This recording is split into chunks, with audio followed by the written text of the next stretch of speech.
денешен наш гостин во утринската програма на Македонската телевизија и пријател на Македонската телевизија, така ќе го најавам, Марко Китески, фолклорист. Меѓутоа, и етнолог. Добро утро и добро ни дојдовте во денешната емисија. Поводот е утрешниот голем празник за македонскиот народ, два Илиндена, меѓутоа ќе се осврнеме на Свети Илија. Да, значи, утре е голем празник, еден од поголемите празници, би рекол. Празник поврзан со името на светиот пророк Илија, пророк од Стариот Завет, живеел 9 века пред Исус Христос, роден е некаде 810-12 година пред новата ера.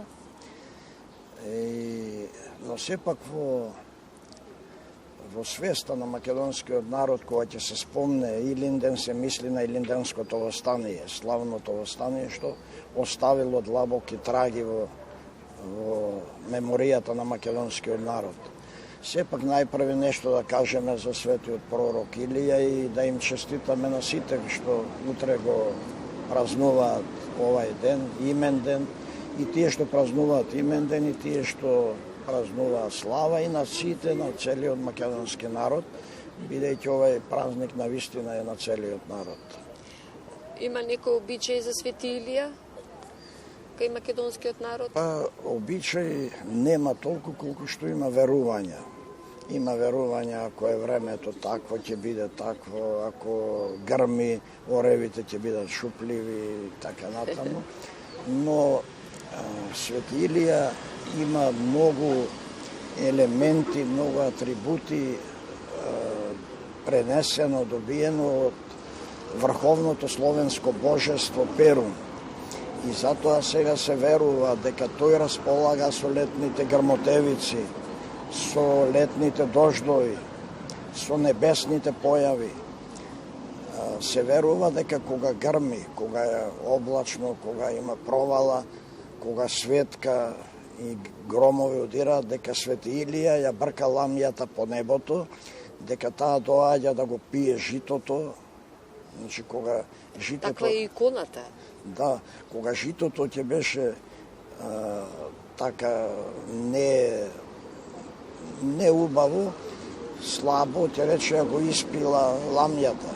Затоа Свети Илија ја брка ламјата, ја фрла, кога ќе фрли со копието, светнува и грмнува.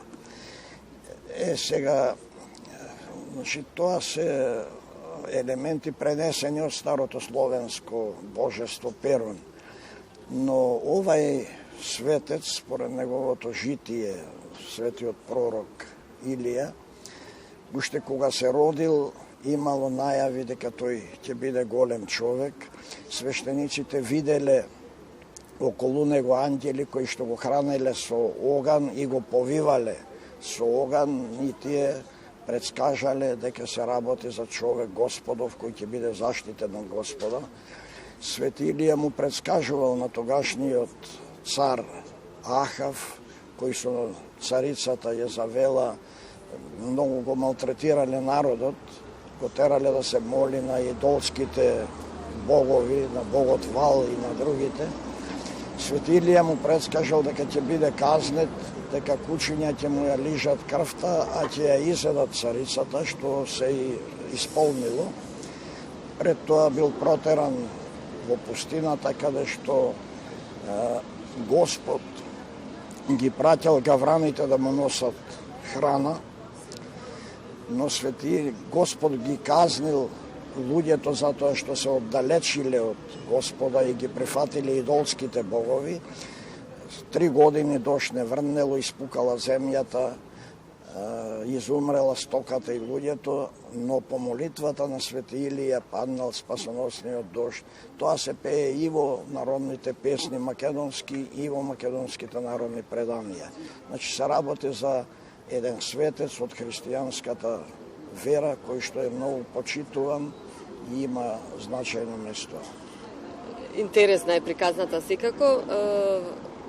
Професоре, вие неудобно издадовте книга во 2 дела, Македонска борбена народна поезија и вториот дел Јунак падна, бајракот не падна.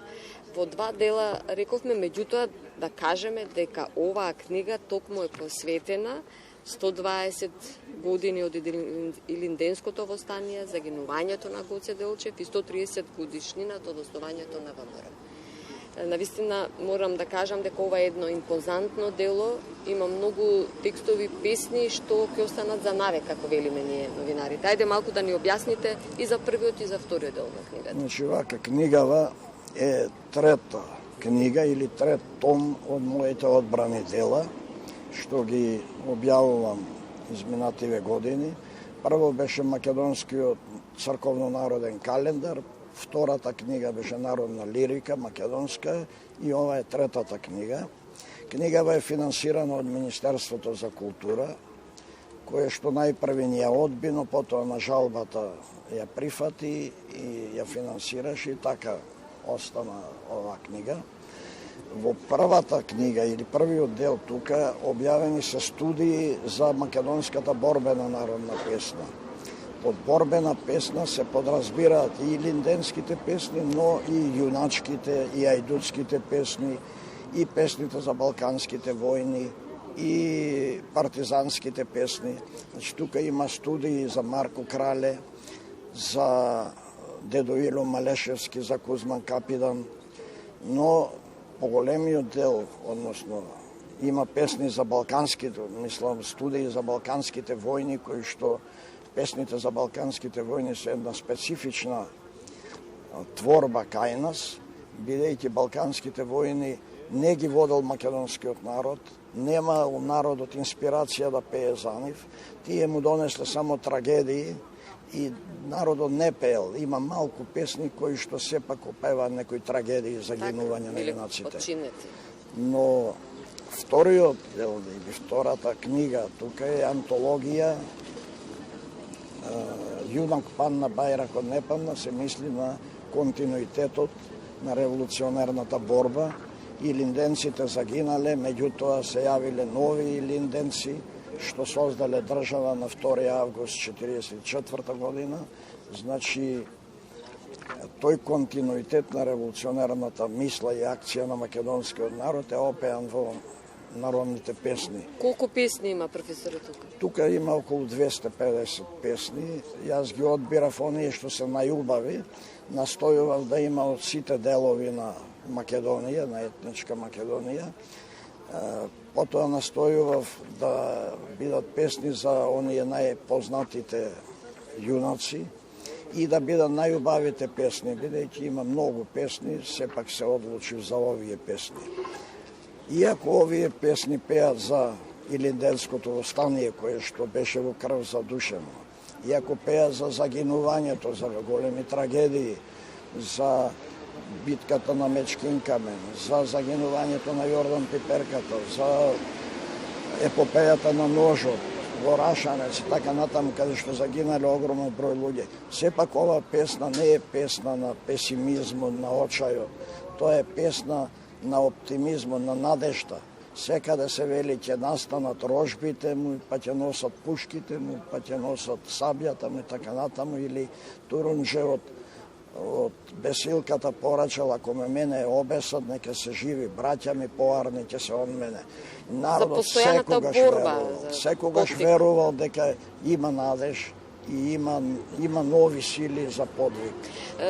Немаме многу време, меѓутоа многу ми е интересен податокот, кажувате избор на 200 песни, од колку голем број на избори, како ги наоѓате, навистина да се срочат во една книга, ова ќе остане за навек, ќе остане во трајни белези и нешто што, како велиме, секој оно што може да се занимава со песните, со фолклорот, може да се послужи од оваа книга. Јас се надевам дека книгата ќе биде користена од сите што се сакаат татковината и што имаат однос кон минатото.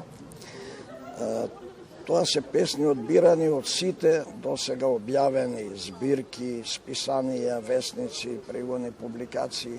Значи, сето она што постои го прелистав, се работи за работа од 5 децении, некаде од 72 година почнав да се занимавам со оваа дејност.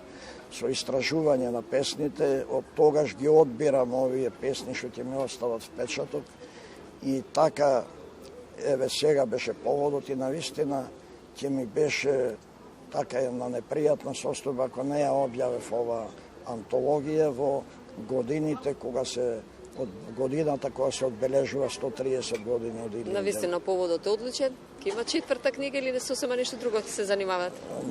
Не, четвртата книга ќе биде нешто друго, но да видим. Со слична тематика, верувам. Не, нема да биде од борбена поезија, ќе биде нешто за верата, суеверието и така натаму, или за книжевноста и фолклорот, некои други теми што сум ги работел во изминативе години, па се надевам дека ќе бидат објавени во оваа едиција Одбрани дела. Одлично.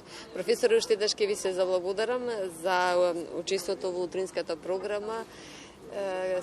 Гледаме во следна прилика, најмалку за книга 4, меѓутоа секогаш сте добродојдени во нашите емисии да раскажувате обичаите, за верувањата, за празниците. Ви благодарам за поканата. Кога ќе ме поканете, ќе зборуваме. Така, уште еднаш благодарам.